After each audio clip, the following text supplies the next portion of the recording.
सभी सम्मानित साथियों को मेरा सादर नमस्कार।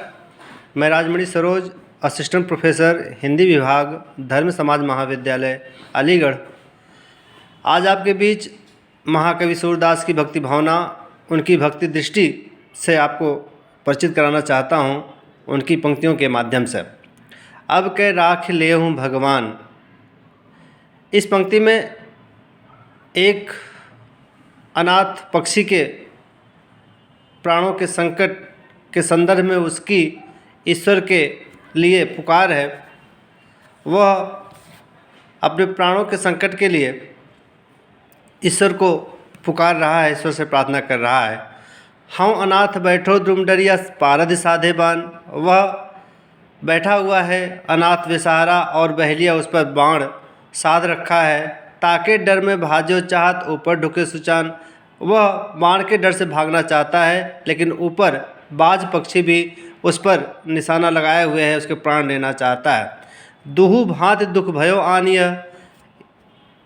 दो प्रकार के संकट उसके सामने उपस्थित हैं। एक तो बहेलिया ने बाण साध रखा है और दूसरा अगर वो वहाँ से भागना चाहे तो ऊपर बाज पक्षी भी उसको मार डालने के लिए तत्पर है, वो भी चाहता है उसके प्राण लेना।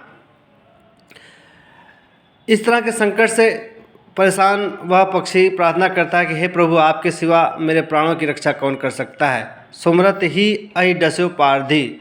उस बेसहारे पक्षी की वेदना पुकार को सुनकर के ईश्वर ने उस पर कृपा की और जो बहेलिया उस पर अपने बाण साध रखे थे उसके बाण छूट गए और वह निशाना जो पक्षी को लगना था वह निशाना जाकर के ऊपर बाज पक्षी को लग गया और उसके प्राण बच गए।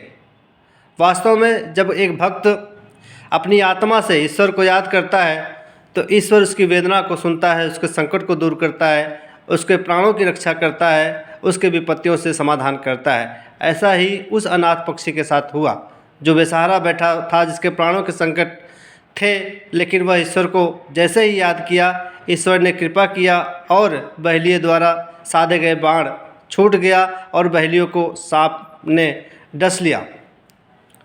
सूरदास सर लगे सचाने। सूरदास जी कहते हैं कि ईश्वर की कृपा हुई और जो बाण था वह उस पक्षी को ना लग करके जा करके बाज पक्षी को लग गया, जो उस अनाथ पक्षी के प्राण लेने के लिए ऊपर बैठा हुआ था। सूरदास सर लगे सचाने जय जय कृपा निधान। सूरदास जी कहते हैं, हे कृपा के सागर, आप धन्य हैं।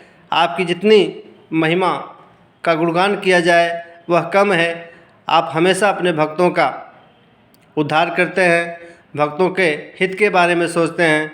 जिस तरह से आपने उस बेसहारे पक्षी के प्राणों के संकट से बचाया, उसकी दुख और पीड़ा को सुना, वैसे ही सूरदास जी कहते हैं कि आपकी कृपा हम भक्तगणों पर, इस मानस जन पर बनी रहे और जो समूह जनमानस है, जो समस्त जनमानस है, वह विपत्तियों से, संकट से बचा रहे। इन पंक्तियों के माध्यम से ईश्वर के प्रति समर्पण भाव दिखाया गया है। एकनिष्ठ प्रेम है ईश्वर के प्रति। बाज पक्षी को सिर्फ ईश्वर ही याद आता है और वह अपने मन से अपने प्राणों के लिए प्रार्थना करता है और ईश्वर धन्य है, उसकी महिमा धन्य है। उसके गुणों की जितनी बखान की जाए वह कम है, क्योंकि वह न केवल पक्षियों, उस पक्षी के ही प्राणों के संकट किए, बल्कि मनुष्य या उनका भक्त जब भी उन्हें मन से याद करता है तो उनकी कृपा जरूर होती है। सूरदास जी की भक्ति दृष्टि से साबित हुआ है। इन पंक्तियों के माध्यम से उन्होंने यह साबित किया है कि ईश्वर सदैव मनुष्य का हितैषी है, अपने भक्तों का हितैषी है। वह हमेशा ही अपने भक्तों के संकटों से उसे दूर करता है, उसकी विपत्ति से उसे बचाता है, उसके कष्टों से उसे बचाता है और हमेशा उस पर कृपा अपना बनाए रखता है। क्योंकि अनाथ पक्षी जिसको लगता था कि अब मेरे प्राणों को बचाना मुश्किल है, वह अंतर्मन से, अपने हृदय से ईश्वर को याद करता है और प्राणों के संकट उसके बच जाते हैं। इस तरह से हे ईश्वर, हे कृपालु, आप धन्य हैं। धन्यवाद।